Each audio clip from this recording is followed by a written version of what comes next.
Üdv! Misi vagyok. Pihenéshez vagy utazásunkhoz szállást keresve az interneten sok esetben a bőség zavarával küzdünk.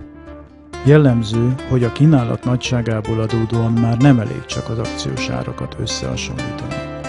Utazzunk egyedül vagy családdal, a vendégváróhelyek nem egy esetben különböző kiegészítő szolgáltatásokkal próbálják magukhoz csábítani a vendégeket.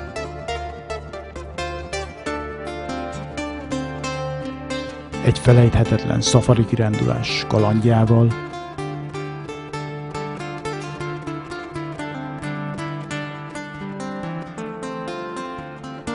netán egy varázslatos koktélpartis wellness fürdőzéssel,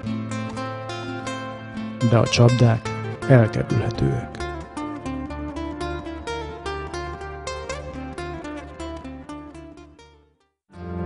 Újságíró fotóriporterként megtanultam a dolgok mögé látni. Én azért dolgoznék, hogy te jó döntést hozhass, és a pihenésed felhőtlen legyen. Szavazz rám!